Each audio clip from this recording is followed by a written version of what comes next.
এই মুহূৰ্তত লৈ আহিছো ৰাজ্যৰ ৰাজনীতিৰ এটা ব্ৰেকিং নিউজ আৰু সেই ব্ৰেকিং নিউজটো হৈছে যে 2026 চনত নিৰ্বাচনত প্ৰতিদ্বন্দ্বিতা নকৰাৰ ঘোষণা কৰিছে অখিল গগৈ। নমস্কাৰ, মই মৃদু পৱনে আপোনালোকক স্বাগতম জনাইছো নিউজ 18 অসম নৰ্থ ইষ্টৰ ডিজিটেল লাইভলৈ। আৰু এই মুহূৰ্তত লৈ আহিছো এই খবৰটো যে 2026ৰ বিধানসভা নিৰ্বাচনত প্ৰয়োজনত প্ৰতিদ্বন্দ্বিতা নকৰো বুলি ঘোষণা কৰিছে ৰাইজৰ দলৰ সভাপতি তথা শিৱসাগৰৰ বিধায়ক অখিল গগৈ। অখিল গগৈয়ে ঘোষণা কৰিছে যে প্ৰয়োজন হলে তেওঁ 2026 চনত নিৰ্বাচনত প্ৰতিদ্বন্দ্বিতা নকৰে, কিন্তু কিহৰ বাবে তেওঁ বিগত কিছুদিন ধৰি আমি দেখি আহিছো যে ৰাইজৰ দল আৰু অজাপৰ মাজত তীব্ৰ কথাৰ কটাকটি চলি আছে। দুইটা দলক আক্ৰমণ কৰি লৈছে আৰু দুইটা দল একত্ৰিত হোৱাক লৈ এতিয়া দুইটা দলৰ মাজত এনে ধৰণৰ কথাৰ কটাকটি শেহতীয়াকৈ আমি দেখি আহিছিলো।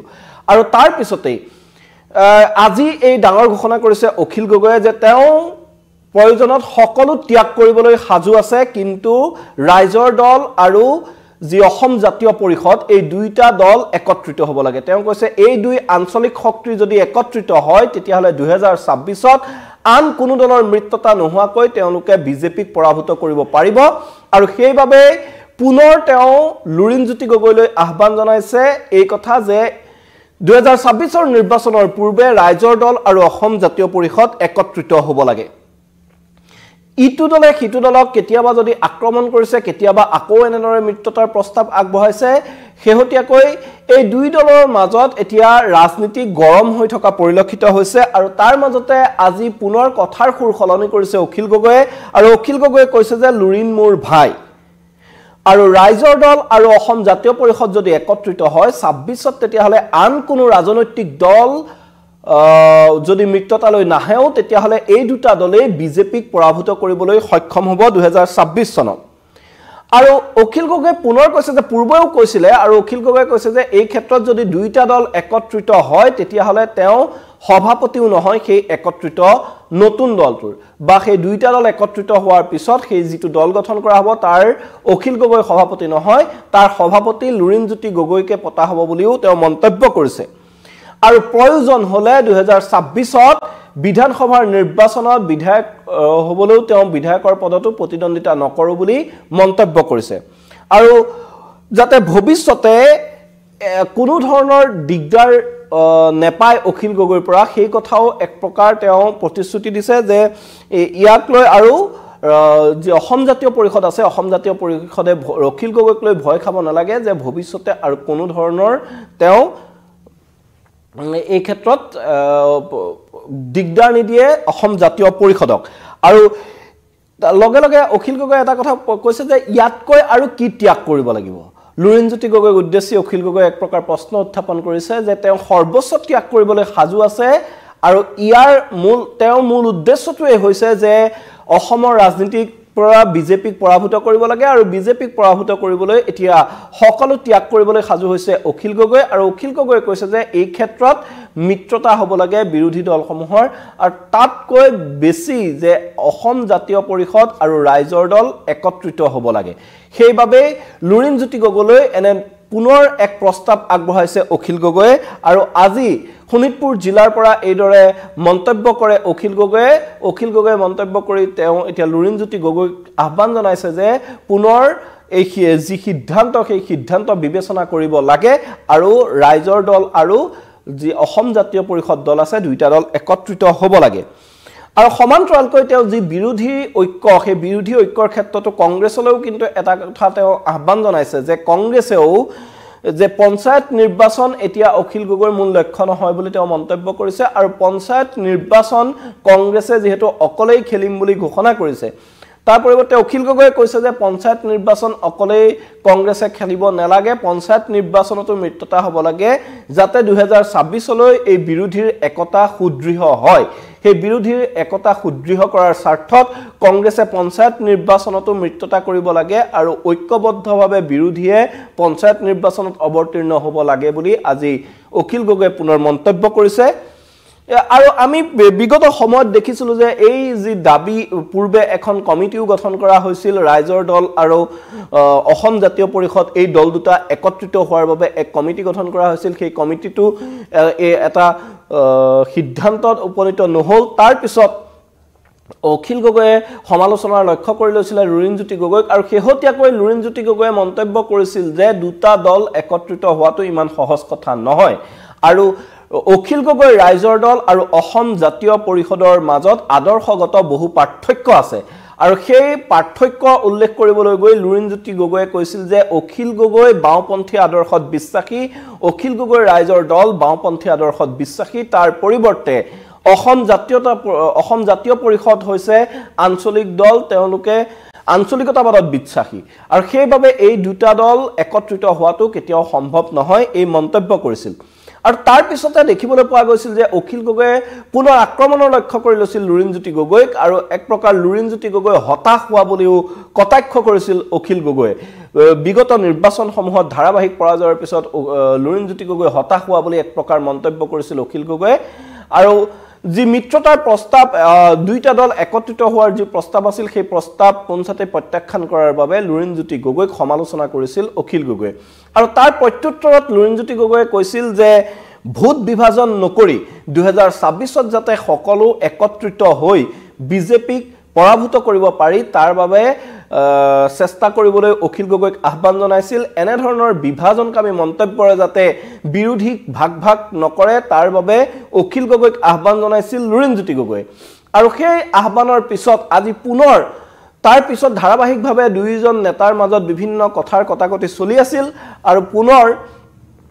শনিবাৰে তেজপুৰত অখিল গগৈ এতিয়া লুৰিণজ্যোতি গগৈলৈ আহ্বান জনাইছে যে ৰাইজৰ দল আৰু অসম জাতীয় পৰিষদ একত্ৰিত হ'ব লাগে আৰু দুইটা দলক যাতে দুইটা দল একত্ৰিত হ'লে 2026ত বিজেপিক পৰাভূত কৰাটো সহজ হ'ব আৰু অখিল গগৈয়ে এই ক্ষেত্ৰত কৈছে যে তেওঁ প্ৰতিনিয়ত তেওঁ সপোন দেখি থাকে যে কিদৰে 2026ত সন্মিলিত বিৰোধীয়ে চকীৰে সৈতে হিমন্ত বিশ্ব শৰ্মাক মুখ্যমন্ত্ৰীক ক্ষমতাচ্যুত কৰিছে সেই সপোনহে তেওঁ এতিয়া দেখি আছে বুলি মন্তব্য কৰিছে আৰু এইভাবে বিৰোধীক একত্ৰিত হোৱাৰ আহ্বান জনাইছে আৰু কিন্তু এটা কথা ক'ব লাগিব অখিল গগৈ এনে ধৰণৰ আহ্বান জনালেও অখিল গগৈ এনে ধৰণৰ সৰ্বস্ব ত্যাগ কৰিবলৈ ওলালেও বিভিন্ন সময়ত বিৰোধীৰ যি মিত্ৰতা তাক লৈ কিন্তু অখিল গগৈয়ে প্ৰতিটো বিৰোধী দলক খুৰধাৰ সমালোচনা কৰি আহিছে আৰু শেহতীয়া যি উপনিৰ্বাচন অনুষ্ঠিত হৈছিল সেই উপনিৰ্বাচনৰ সময়ত অখিল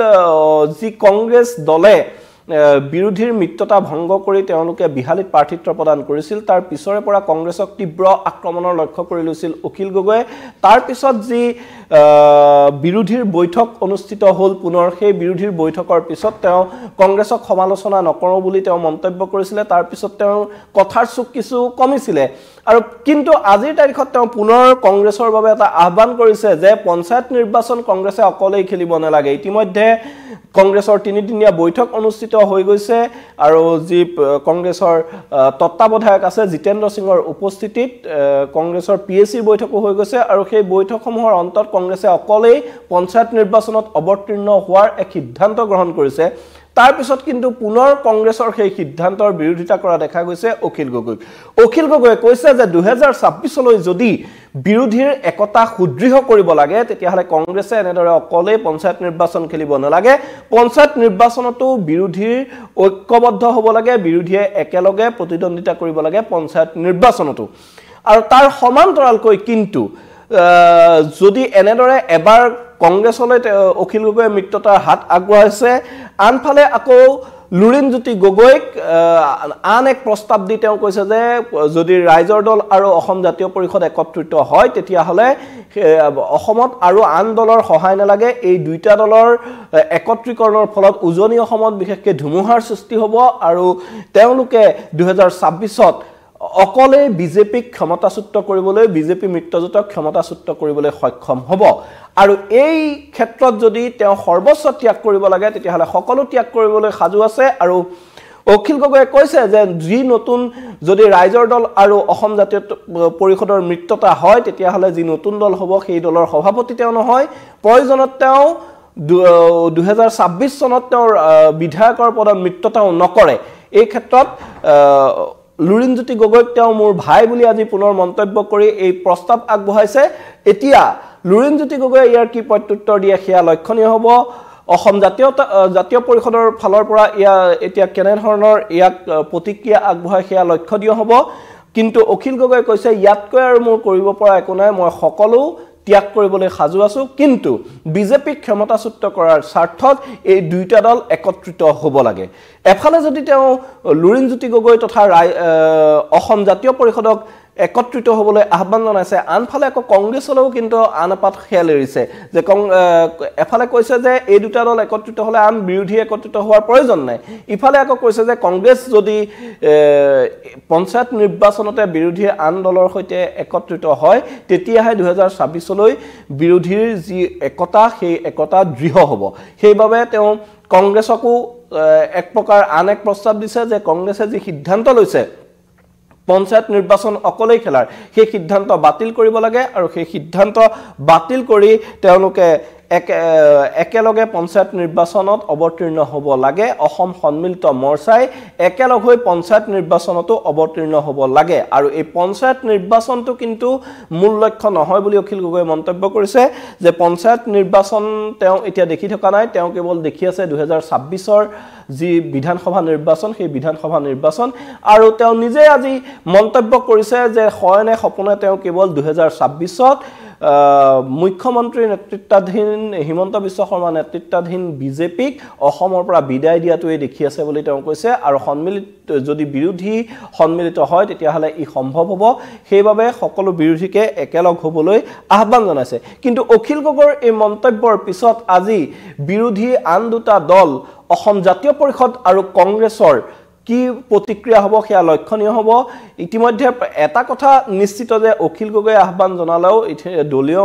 মজিয়াত ইতিমধ্যে কংগ্ৰেছে সিদ্ধান্ত গ্ৰহণ কৰিছে যে তেওঁলোকে অকলেই পঞ্চায়ত নিৰ্বাচনত অৱতীৰ্ণ হ'ব আৰু কেৱল অখিল গগৈ আহ্বানত যে সেই সিদ্ধান্ত সলনি কৰিব